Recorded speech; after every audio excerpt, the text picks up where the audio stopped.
The Soviet Union in the 1990s was a time of true free expression, and as the Union collapsed, dozens of aspirant peoples designed their flags, made speeches, and called for independence. Belarus, or Bielorussia, is a literal translation of White Russians. The Tatars in Belarus at the time began calling themselves Otrosya Tatars, after the Tatar word for white, ak, literally White Russian Tatars. Their flag was adopted in 1990 by the Belarusian Association of Tatars Muslims Al-Kataib and closely mirrored the ancient white-red-white flag of Belarus. These Tatars can trace much of their history to the Polish-Lithuanian Commonwealth. They live in Poland, Lithuania, and Belarus nowadays, numbering around 15,000. There were also Tatars living in the Kingdom of Poland. They still live in the border region with their own unique flag, and the stories vary as to how they came to be in this part of the world. One story says they came to the aid of the Polish-Lithuanian Commonwealth and were rewarded with their own territory by the king, but others say they were refugees fleeing the Eurasian steppes after the Mongol invasions and were more or less used as slave labor. I think the story lies somewhere between these two options. I think that they came here during a time of great strife in Far Eastern Europe and found themselves quickly associating with the monarchy as a hardworking people who lived a devout and pious lifestyle. They quickly capitalized on this reputation and settled in a good number of communities in what is now Belarus, Poland, and Lithuania. And this cemetery in Belarus is just north of Castle Mir. As a people, they quickly became renowned for their labor, which they took great pride in, and would serve more or less as keepers of royal estates, and quickly would ingratiate themselves into the Belarusian nobility as well as to the peasantry, and this was a common thread seen throughout the Polish-Lithuanian Commonwealth as a whole. To delve deeper into the history of the Lipka Tatars, it should be pointed out that they can be traced to the fall of the Mongol Empire in 1259. As this great empire fell, it fragmented, and a number of weaker empires formed. The least weak of these stretched all over the Caucasus and all over Central Asia, and covered most of the Eurasian steppe, calling themselves the Golden Horde.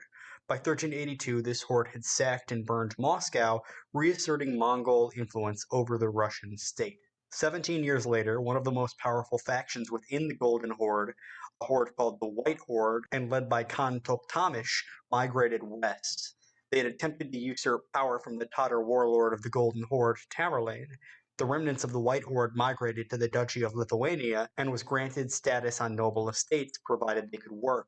They appear to have been greatly liked, and the name White Horde appears to have stuck with the region, reflected in their White Ruthenian and White Russian demonyms. Essentially, the story of the Lipka Tatars in the Polish-Lithuanian Commonwealth in what is now Belarus, Poland, and Lithuania is that a group of White Horde broke off from the main Golden Horde, feeling persecuted by Tamerlane, and by 1590 there were roughly 200,000 Lipka Tatars in the Polish-Lithuanian Commonwealth. But by the early 1400s, the Lipka Tatars were making a name for themselves as more than just servants, but as warriors and patriots. The penultimate battle which proved this was fought on July 15, 1410, at Grunwald.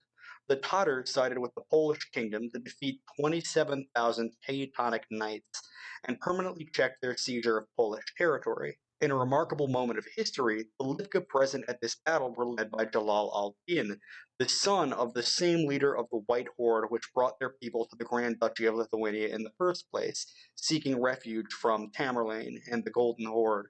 Although relatively few Lipka were present at the battlefield, they decided the ultimate fate when, seeing how fierce they fought, the Teutonic Grand Master ordered his own horsemen to trample his foot soldiers in order to pursue them, killing hundreds of Teutons in the process.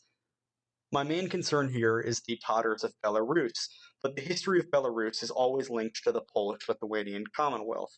At one time, there was even a quarter of the capital of Belarus devoted to them, Tatarskaya Slobada. This community was destroyed by German bombing in World War II, and the Soviets didn't really see any need to foster friendly relations with the Tatar Muslims, and rebuilt the quarter in accordance with their atheistic state policies. But moving back to their older history, in 1672, the Lipka Tatars felt the weight of their minority status and rose up in the Lipka Rebellion, challenging the authority of the Polish-Lithuanian Commonwealth. Thanks, however, to King John III Sobieski, who was respected by many Lipka, he was able to persuade them to return from their political exile in the Ottoman Empire and come back to welcoming Polish arms. Tatars would even fight alongside Sobieski, joining the winged hussars in the Battle of Vienna and permanently stopping Ottoman expansion into Europe. Without the help of the Lipka Tatars, Europe could very well be an Islamic continent.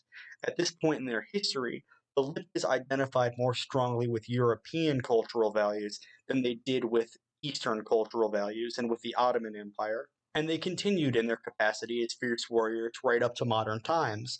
When the Polish state was reborn after World War I, the Polish Tatar Regiment was reestablished with its own uniforms and banners. When Wilno fell in 1939 to the Nazis, one of the last Polish units that carried on the fight was the 13th Cavalry, a Lipka regiment led by Alexander Zalzhevinets. And the Lipkas are still around. It's said that there are probably around 7,300 in Belarus, 2,800 in Lithuania, and a smaller 2,000 in Poland, as of the most recent censuses for each of those three countries. And the Lipka continue practicing in relative peace, carrying the practices of their ancient Golden Horde and of the White Horde, which spread them into the continent hundreds of years ago.